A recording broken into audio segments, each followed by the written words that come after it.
Therapy Chat Podcast, episode 289. This is the Therapy Chat Podcast with Laura Reagan LCSW-C.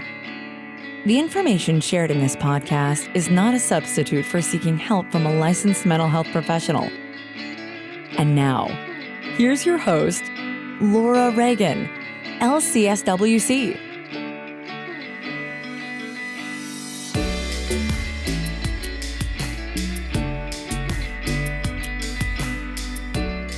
Hi, welcome back to Therapy Chat. I'm your host, Laura Reagan, and today I am bringing you an interview with a returning guest, Dr. Katayune Kaeni, who is a specialist in perinatal mental health. And today we're talking about trauma and perinatal mental health. We are going to talk in today's episode about what trauma can feel like when it shows up during pregnancy, how birth can be traumatic even when you've made a birth plan, especially if you've had a previous traumatic birth, how one's sexual trauma history can show up during the birth process, the importance of empowerment and consent in the birthing process, the effects of a traumatic birth, particularly when your child experiences trauma during birth, how attachment wounds can surprise us when we become parents, the cyclical nature of attachment and trauma wounds, and how brave it is to seek out therapy to break the cycle of trauma and abuse, and the importance of learning to nurture yourself if you weren't nurtured enough as a child. So, as you've just heard, there are some sensitive topics that we're going to be talking about. So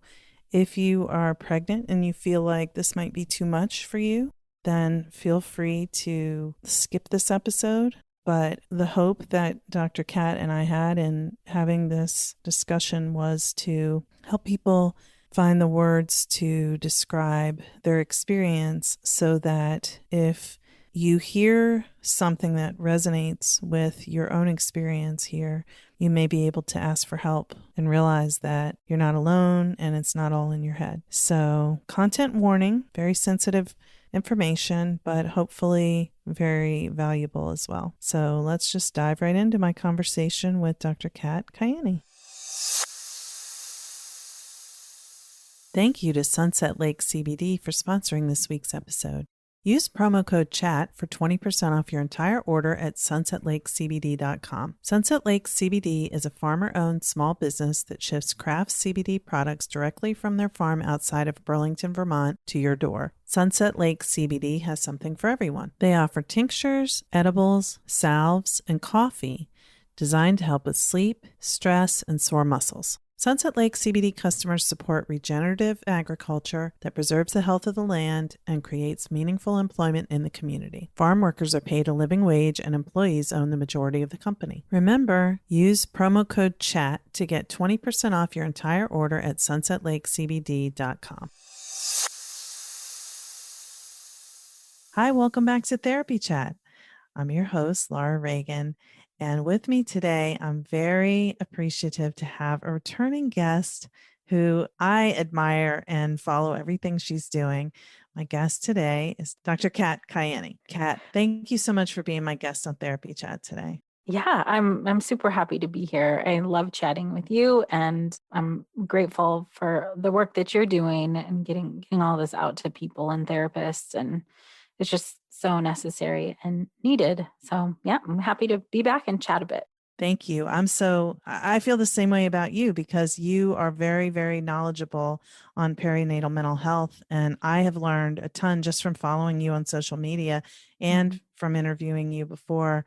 But now you have a new book, Pregnancy Workbook, which is subtitled Manage Anxiety and Worry with CBT and Mindfulness Techniques, that I'm really excited for because I know it's going to help so many pregnant people. Yeah, thank you. I'm really excited about this book. It's geared towards pregnant folks, and even for people who are just becoming pregnant, who are just experiencing anxiety for the first time, or who've had anxiety previously and are concerned about going into a pregnancy with anxiety. The book is really geared to help anybody who's having an anxiety experience, which could also include panic, or OCD or PTSD related symptoms. So, and there's a chapter on postpartum and also a chapter on partners. So if you have a partner who doesn't really know how to support you, there's a really good chapter in there to give them ideas. It's written for them on how to support you and themselves through the process of pregnancy and postpartum. So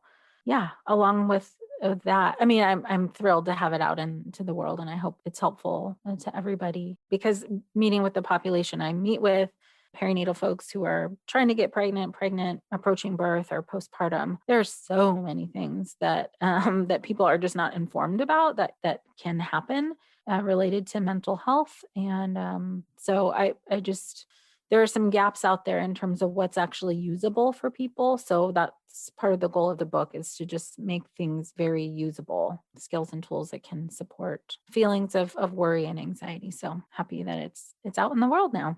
Yeah, I am so happy for you about that. And, you have your podcast, Mom and Mind, which is such an amazing resource about perinatal mental health.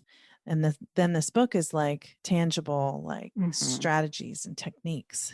Yeah, I think that's what people need. I mean, the podcast is great. As you know, podcasts are great for helping people feel seen and heard and understood, and normalizing and destigmatizing. And that's really the goal of the podcast, for my podcast. For me, is I don't, as professionals, we learn about all of this stuff, and that's great, but I don't feel like we should be the holders of this information. I think it should just be out there for the people who actually need it to learn from and to understand. So hearing personal stories of going through issues like pregnancy related mental health conditions like anxiety or trauma, it helps people know that they're not alone, because it can be incredibly isolating to be feeling, re-experiencing things like trauma when you're in pregnancy or in the birthing process or postpartum. So the more we talk about it, the less horrible people feel, I think. Yeah. And you really have done so much to reduce stigma around perinatal mental health concerns. And I mean, again, I've learned a ton just from, I don't even listen to every episode of your podcast, but just seeing what you post on social media. Who would have time? I don't have time. I do the interview. Me too.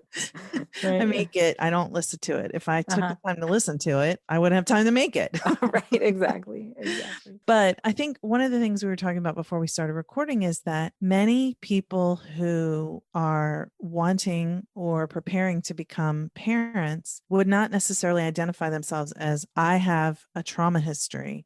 And so I need to know about, perinatal mental health because my trauma might get activated. They aren't necessarily knowing that their experiences could have been traumatizing. So what would you say for someone?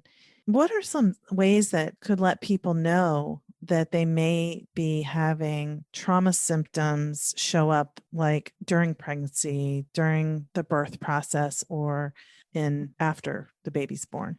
Sure. Yeah, I think in some ways it's straightforward, and then in other ways very complex, because our own histories are very complex. Yes. So for, like you were saying, I mean, I'm thinking of a couple of clients in particular that, did not register that their own history was traumatizing because it was just their day to day. It was their everyday.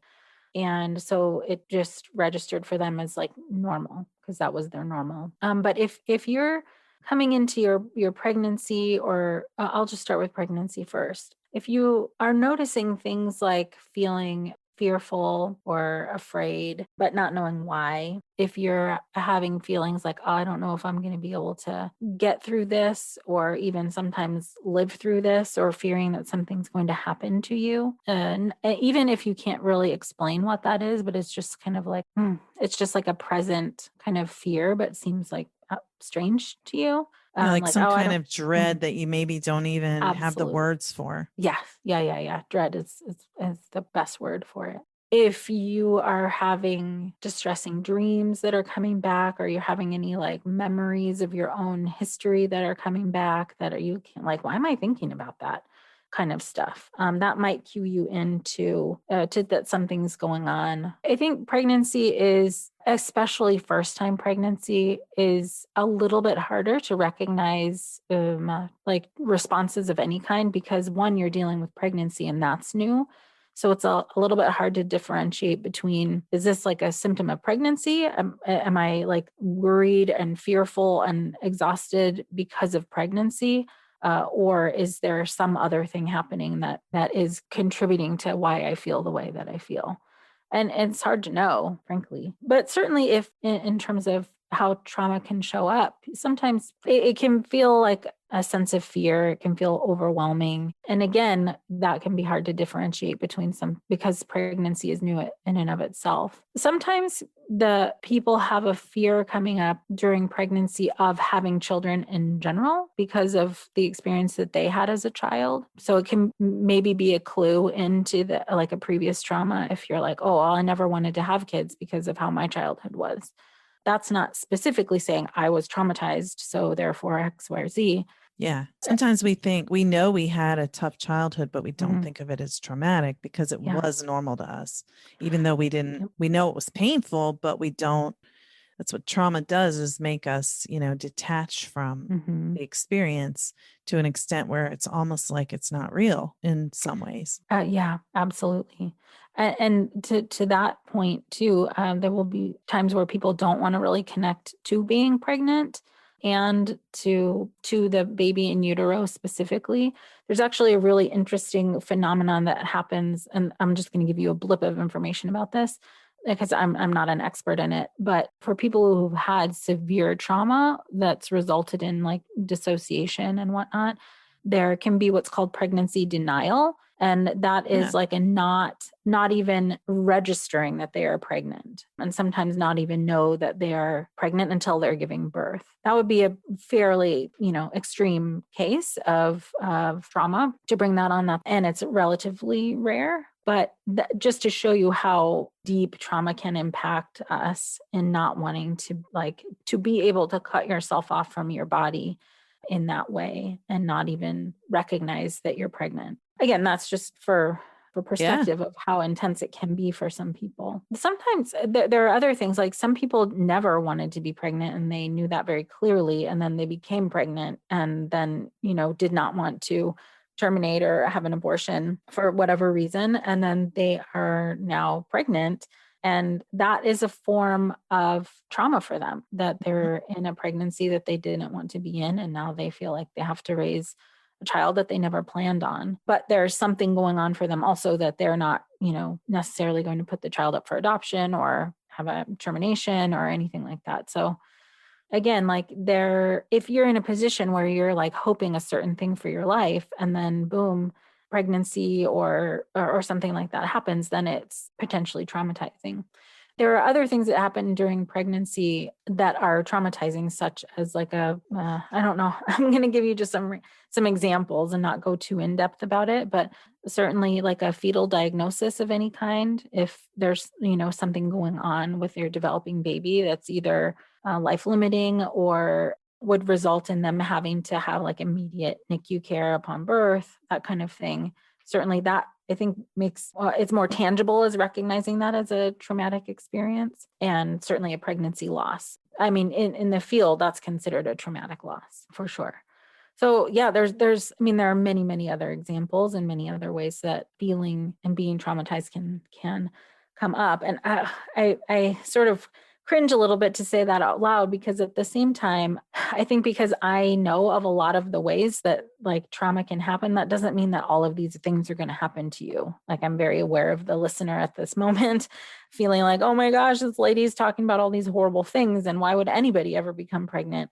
Well, I mean, these are things that can happen. They're not guaranteed. But since we are talking about potential trauma and kind of wanting to have a general awareness out there, that's in part why I'm bringing in these other examples. Yeah. And thank you. And I will be sure that there's a warning at the beginning of the episode, just to let people know who are listening, who are pregnant or thinking about being pregnant, that, if anything feels sensitive for them, that they hear it's okay to take care of themselves. And yeah, that'd be great.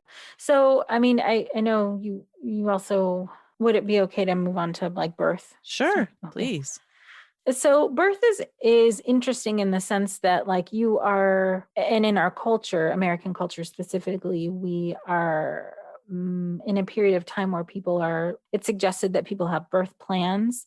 And so birth plans without actually knowing all of their birthing options. So some people go into or approach birth knowing that they want an unmedicated birth, or they want a C-section, or they for sure want an epidural and whatnot. But when we set people up to make a birth plan, it also sort of feels like that's going to be the way it's going to go. So, the clients I'm working with professionally, I really try to get away from having a solid, like, this is what's going to happen type of a plan, and just have a range of things, and then like wishes for birth. Because it is sort of you can't control everything in there, so trying to add in some flexibility can help prevent trauma, and giving people information about what their rights are, and what they can ask for, and that kind of stuff is helpful, I think, in preventing traumatic birthing situations. But so if somebody has a previous history of birth trauma, certainly going into a second birth I'm thinking of several people I'm working with right now who've had that experience and who are trying to just resolve as much as possible their previous birth-related trauma so that they can go into the next one without feeling like it's going to be the same. But for people who've had, outside of that, people who've had any sexual trauma history, any kind of sometimes sensations in and around the vagina or breasts or something like that can feel re-traumatizing. So, that's one way that trauma can show up. Certainly, then going back to the birth process itself, if something is happening that you didn't want or didn't expect, or people aren't walking you through the process, like in the room, even though from the outside everything can look okay and fine, the person on the inside may have heard something from a nurse or a doctor that might just hit them a certain way and feel very triggering. So it can be a really internal experience to feel the trauma related to birth outside of having situations where there are medical emergencies happening. Sometimes people who are in a medical emergency don't feel traumatized. So we can't also assume that they are traumatized because it was an emergency. So anyways, again, going back to it becomes very individual. But I'm hearing you say that for the person to have a sense of empowerment is very important. Oh yeah. Yeah. One of the main things I try to help people with is when they're approaching birth is ideally they can have a doula or somebody that they trust there with them who can, help support and give any comfort measures as needed or as possible. But also on their birth plan and between them and their partner to indicate that like no medical decisions can be made until they are consulted. And that, if there's time, that they have to be given time to get all the information that they need so they can make a decision. But in particular, for people who have trauma histories related to any kind of touch, that in their birth plan or to the doctors or nurses, that they have to be asked about a vaginal exam or any kind of touching before they are touched. So that can be part of, you don't have to go into a birthing environment and just assume that like, okay, well, they're going to do whatever they need to do and they're going to take care of me, which is true. They're going to do their job, but you can ask for what you need. You can say like, before you do any procedures or exams, please ask my permission. It's relatively a simple thing that you can do, but when we're in environments where there's a power differential and the people around us, like quote unquote, know more than we do, we tend to just kind of say like, okay, well, they're doing what they need to do. So I really appreciate like reminding people that you can say like, hey, like just a minute, like let's talk about this. And I think really it doesn't have to really take that long, No, for the nurse or provider to, is it okay if I blank, and then the person's like, yeah, like it's not that you're trying to prevent them from caring for you. You just need to be able to give consent. Yep. Yes, absolutely. I mean, it's again, it feels very simple, but for some people, it's really hard to ask for that, especially if they have a trauma history, that's a medical trauma history or something like that, to just tell the provider, what's up.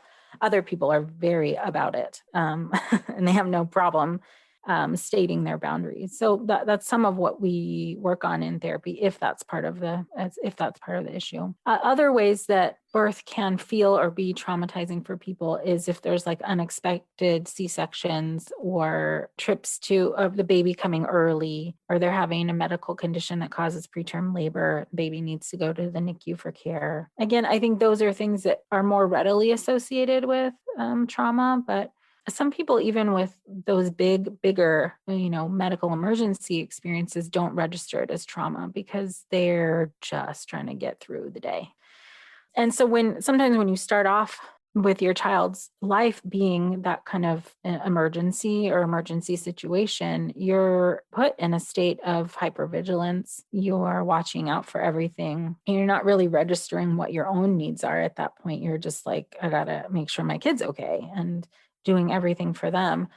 So sometimes there's just that holding on to, but trying to make sure everything's okay, can last a long time. And parents can get, burnt out for sure along the way. But sometimes the stress doesn't show up until the traumatic events are over or things are settled enough. And then you start to feel all of the feelings that, it's almost like a hangover, but a really bad one emotionally. Just lasts a lot longer than an alcohol hangover. Oh, for sure. Yeah, absolutely. So sometimes it doesn't always show up then right when something is happening. It can show up later. And that would be into the postpartum period, after baby has come and everything's settled in, then people can experience many different things.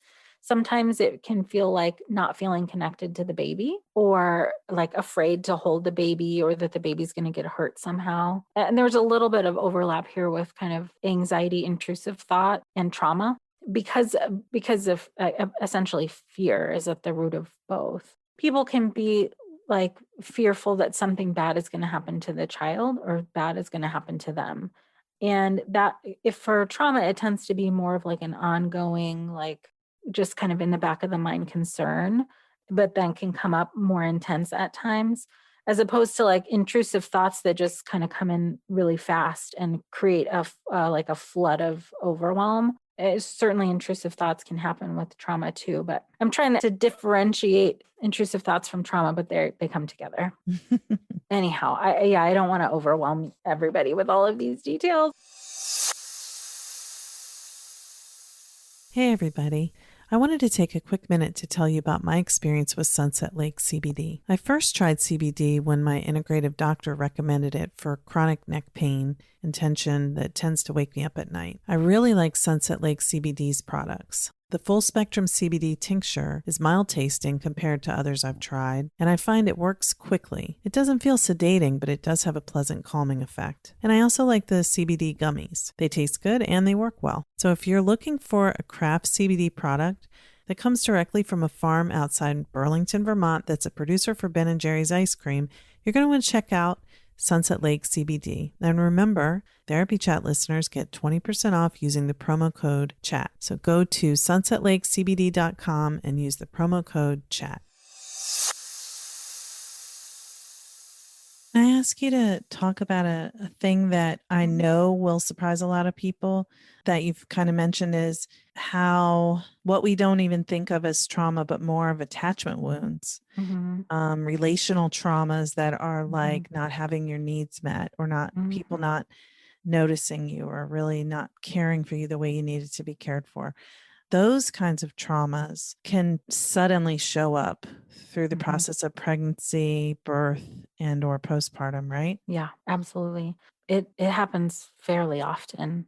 Well, I mean, I should say it happens with the people that I meet with fairly often. I mean, I'm a psychologist meeting with 90% of my clientele is perinatal. So the people that I meet with out of that, like a large percentage of people are dealing with relationship wounds that have come up because they are pregnant or have a new baby. For some people, it's like holding this brand new baby brings up the realization of their own innocence when they were a child, and connecting it to their innocence of their new child and how fragile and beautiful they are. And some people will describe having feelings of, like, I cannot believe that my parents treated me the way that they did. I would never do this to my child. And having this realization, now you have the juxtaposition of having, these deep feelings. It might not be love, but it could be deep feelings for this new baby.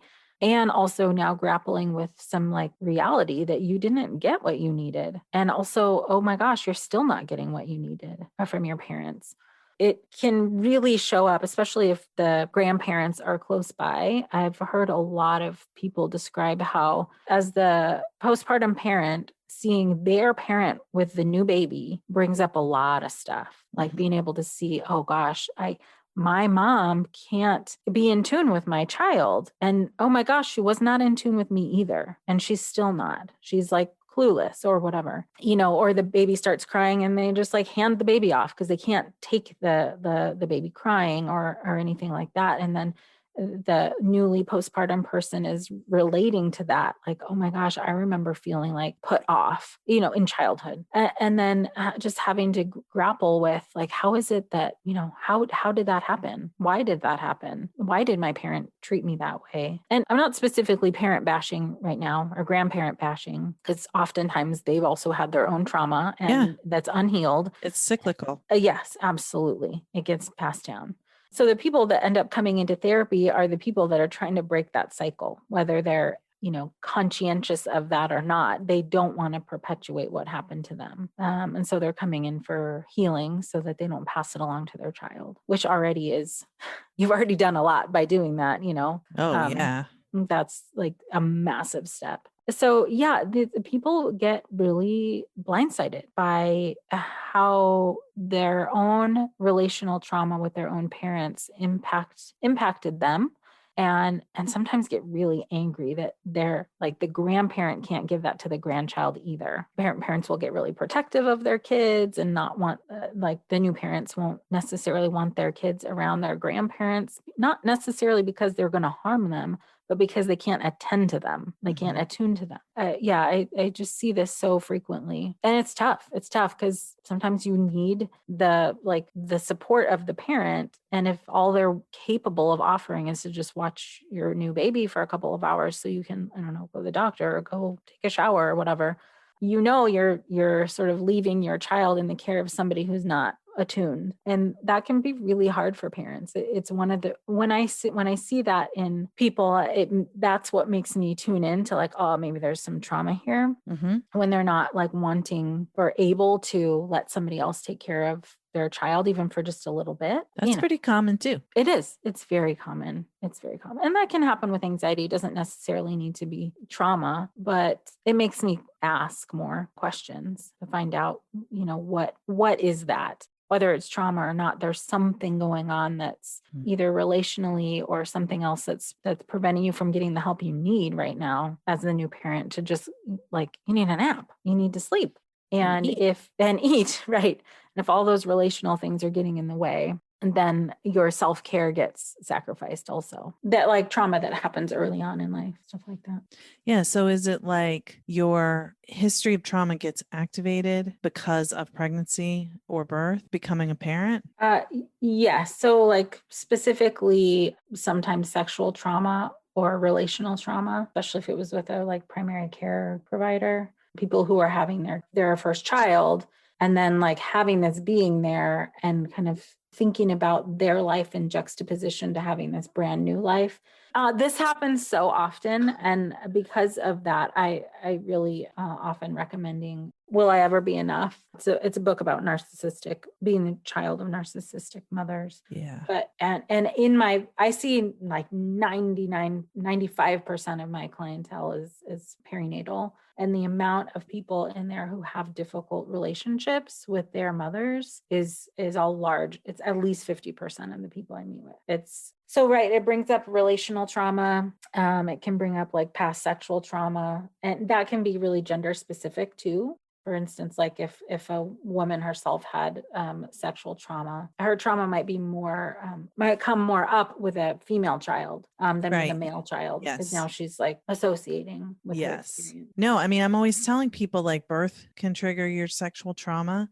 And like the birth itself can, feel like the loss of control of Totally. and, that moment when the baby's crowning people can dissociate. Yeah, absolutely. All of that. An epidural could be triggering to your nervous system to, a trauma, like a sexual trauma that happened when you were unconscious or incapacitated. Not being able to move, like for some people even people who are like, do not at all want to give birth and have their own traumatic experience in the past, specifically around feeling trapped, around feeling stuck. And like the idea of an epidural where they can't get up and walk around is terrifying to them. They would rather face the pain of an unmedicated childbirth than to be able to feel like they can't move. Yeah. That happens pretty frequently. Yeah, there are so many different ways that it can show up. And a lot of times people don't know that they've experienced a trauma, in part because everyone around them is so like, oh, you have a baby. And like everybody's good. Seemingly everyone thinks that things look good from the outside or the baby's healthy. And all of these intertwined messages around, well, you wanted this baby and you have them now, so you should be happy and whatnot. In again, juxtaposition to maybe internally having a very terrified experience of, possibly the loss of your own life or the loss of the child's life and everyone around you just wanting you to be okay. It's kind of, adding insult to injury. So that's like in an example of someone who goes through birth trauma. Yep. Yeah, absolutely. It can be very internal and it might not even meet criteria for like a clinical diagnosis of PTSD, but we all know in the therapy world, like trauma is in the eye of the beholder, and the kind of little t trauma that doesn't meet diagnostic criteria, so to speak, happens all the time. And it can be for loads of things. There are things like you wouldn't necessarily consider, even around like gender disappointment. For many reasons, there could be a lot of stuff that comes up. It could be related to, your past sexual trauma, like you don't want to have a girl because you don't want them to have to deal with what you had to deal with, that kind of stuff. So being disappointed in whatever the assigned gender is upon birth anyways, that could bring up a whole lot of stuff for people. And it's really interesting. I'm sure you see this all the time. People will be just kind of going throughout their daily life and not be agitated or bothered by things that happened to them in the past. But as soon as they are pregnant or have a child, it brings up a lot of stuff, a lot of stuff. And they may not even have realized that the things they went through in the past were traumatizing. People are very adaptive and try to cope and just survive. And it's do. Survival strategy that we're not even consciously doing. Yeah, absolutely. So it's kind of jarring. You have this new baby and now you're dealing with all of this stuff from your past. And it's overwhelming, to say the least, for sure. Wow. Yeah. You are so freaking knowledgeable. I love it. Love talking to you. Oh, great. My mind going. And also like you're naming like my experience, but also so many of my clients' experiences. And I never thought about it really being postpartum type process that I went through. I thought of it as, I guess it's just different ways of saying the same thing, but I thought of it as, I think of it now as I know it was a trauma reaction, but I didn't, an attachment wounds being opened. Right. But I definitely didn't know that at the time. And I probably told you it's the first time I've interviewed you, but I was so worried about getting postpartum depression. My husband and I were both really focused on me not getting postpartum depression. Right. But I didn't really know anything about it. I wasn't a therapist. Right. So I was just 24 years old, didn't want to get postpartum depression. Right. Watch out for postpartum depression. You might catch it. You don't want it. Right. Pretty much. That's all anyone talked about, if they talked about it at all. But no, that's not just it. Unfortunately, there's a lot more. But I think that's part of why people don't expect trauma or PTSD related to pregnancy or birth or postpartum, in part because we only generally talk about depression, let alone anxiety or panic or OCD or PTSD or other things. So people are looking for essentially the wrong thing. that you might have your attention on something, but this could be this whole host of other stuff that you then feel is, well, this is just how motherhood is supposed to feel. Or, of course, I'm worried that something bad is going to happen to my child. I have a child. So, we've normalized the hypervigilance to such an extent that it's now ignored when it's problematic. And it can be hard to know where that line is, because there is a very normal amount of vigilance that comes with anxiety and just with new parenthood in general, but specifically with trauma. The birthing people are not really taught what to look out for. I think there's a lot of protecting of pregnant and postpartum folks. We don't want to overwhelm them with this possibility. And true, it can be overwhelming to know about a lot of this, but I think it's more overwhelming to be like knocked out by it and surprised by it. Yeah. And to not be able to label what you're going through and not know what to call it. So you don't have the words to explain it. So you can't ask for help. Right. Of course. Yeah, no, that's so silencing.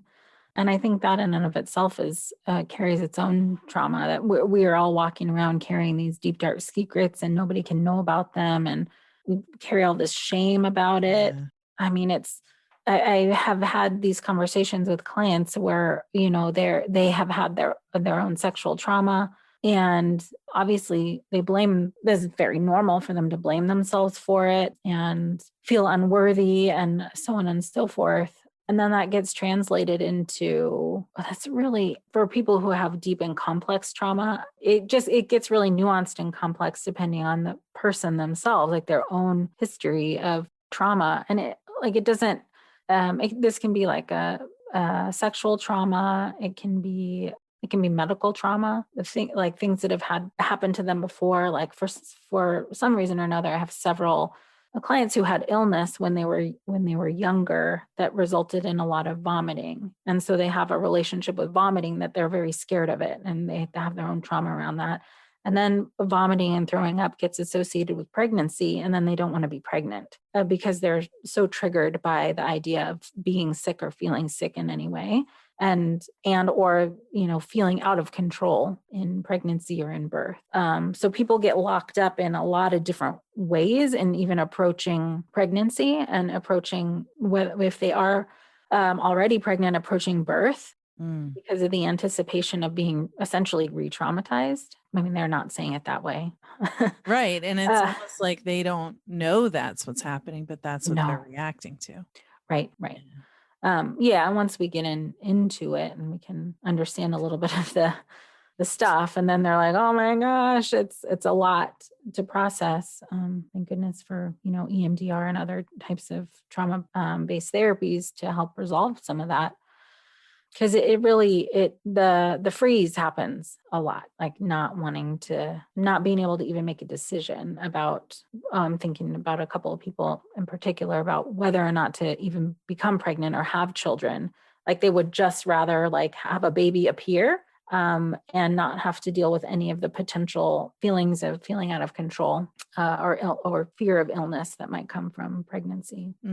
That's another way. I'm so glad you're out there. I'm so glad you're doing what you're doing, I swear. Oh, thanks. I'm glad to be doing it too. It just shows up in so many different ways. Right. So that's medical, a dip into medical trauma. There can be other stuff, like if people are dealing with chronic illness of any other kind, or if they've had a previous traumatizing experience with birth or medical professionals, that can absolutely show up. Racial trauma, for certainly for people who've experienced racism in relation to their health care, specifically not being heard, being overlooked, being given the treatment that they need. Not being believed, which, which if you're a woman, you know what that feels like. And if you're a person of color, you know what that feels like. And a woman of color, doubly in many cases. It's right. So again, these might not all necessarily reach the degree of PTSD clinically, like DSM PTSD, but there is an absolute connection between, for instance, like, oh gosh, if I could refer you to it, I would, if I could remember the reference.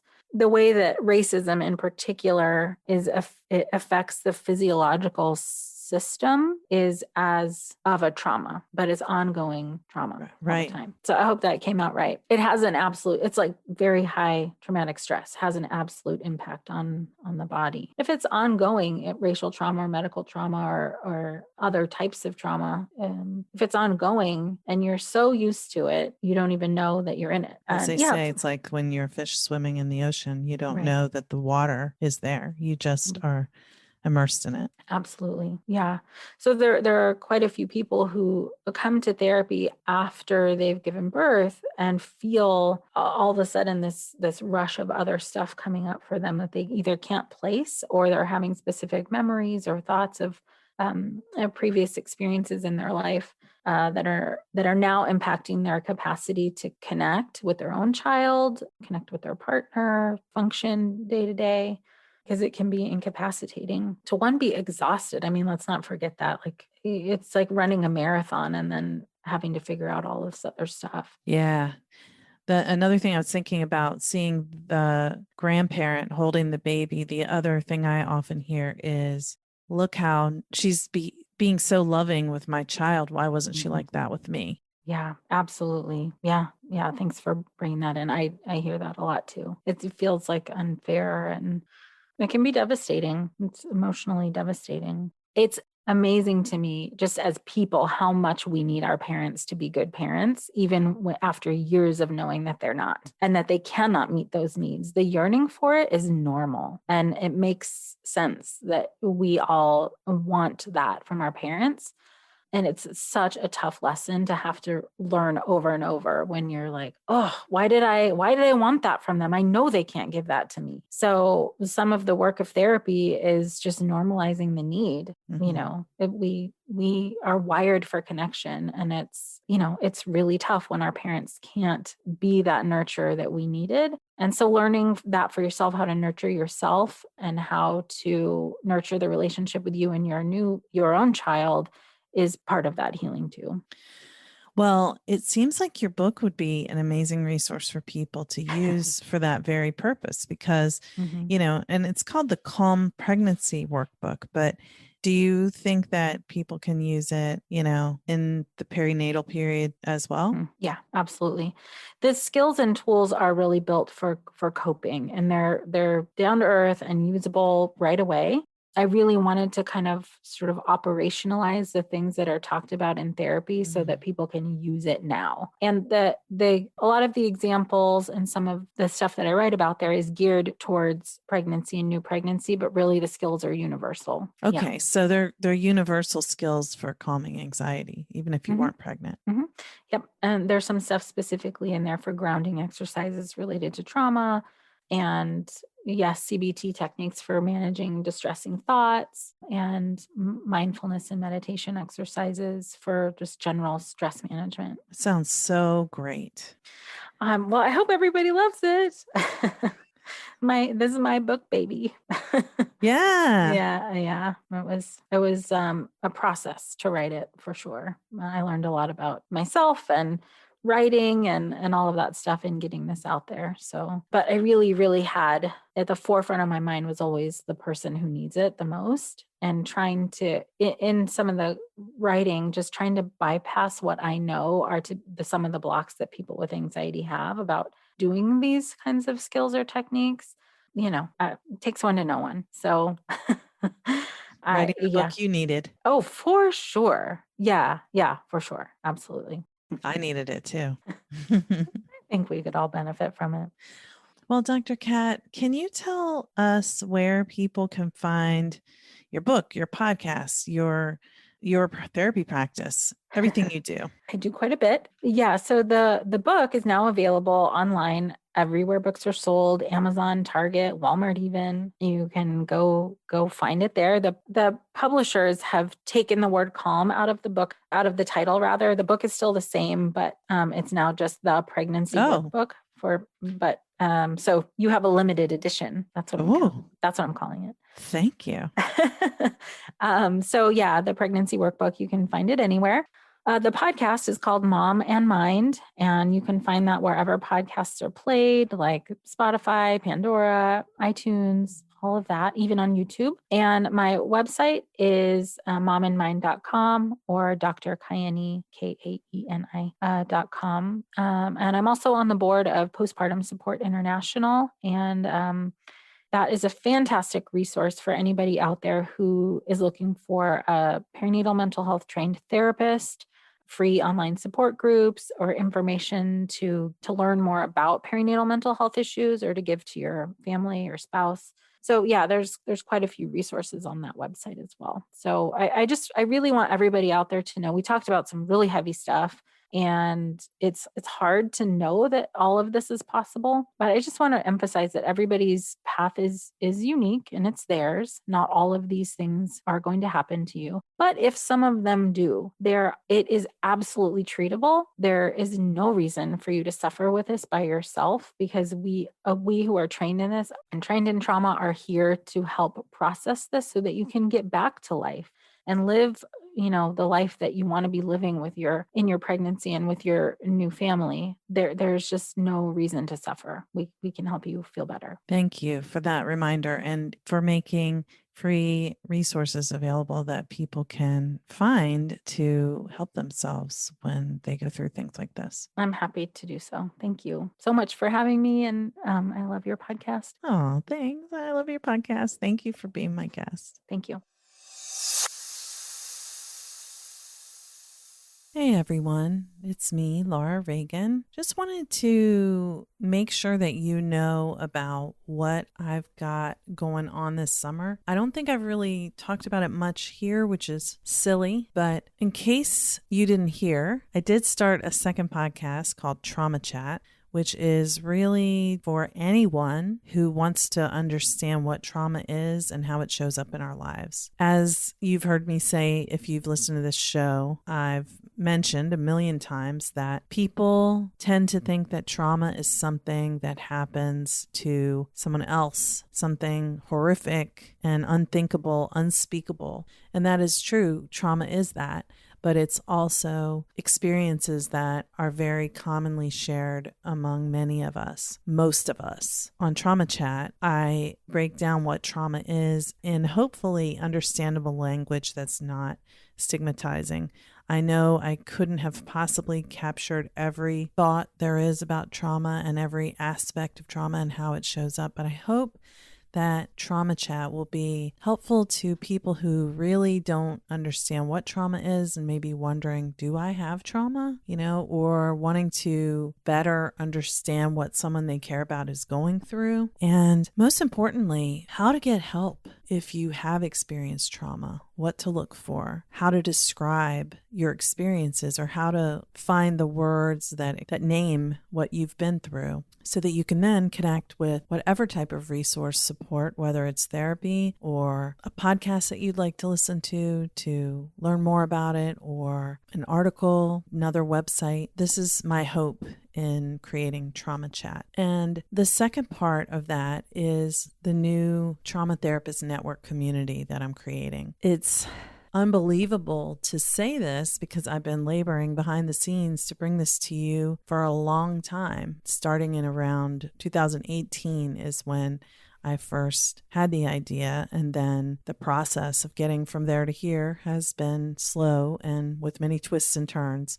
But I'm creating a community for people who have experienced trauma to find help, for trauma therapists to find other trauma therapists to network with and refer to, and gather and collaborate and share ideas and hopefully come together in person in gatherings that I don't know if they'll be able to happen in 2021, but maybe by 2022, we can have in-person gatherings of trauma therapists to provide support to one another and combat the isolation of trauma work. Even if you work in a large agency or group practice, trauma work is so isolating. It's just part of the nature of it. And connecting with other people who get it is so valuable. The participants in my trauma therapist consult groups share how useful they find them to be.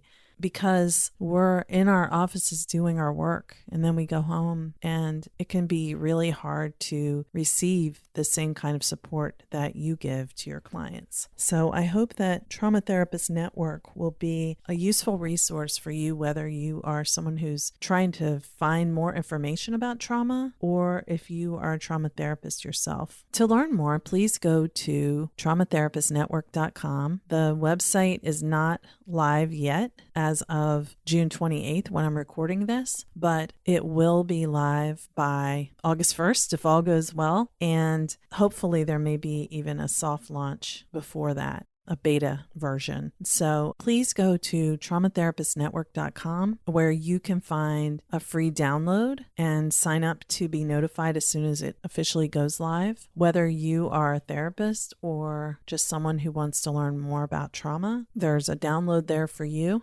different ones for each group. And I hope that this resource that I've really created from the heart will bring healing to more people. I really want people who have experienced trauma to be able to find the right kind of support. And that's why I created the Trauma Therapist Network. I hope you will join me there. Like I said, you can get more information by going to www.traumatherapistnetwork.com, where you can sign up to be notified as soon as the official website goes live, which will be in August of 2021. If you're hearing this after August 2021, go there and hopefully you will find the site and you'll see everything that it has to offer. I cannot wait. This is such a labor of love, something that I've really poured my heart into, and I'm just so excited for you to see it. Thank you so much for your support.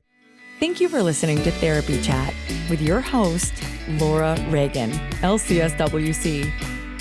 For more information, please visit therapychatpodcast.com.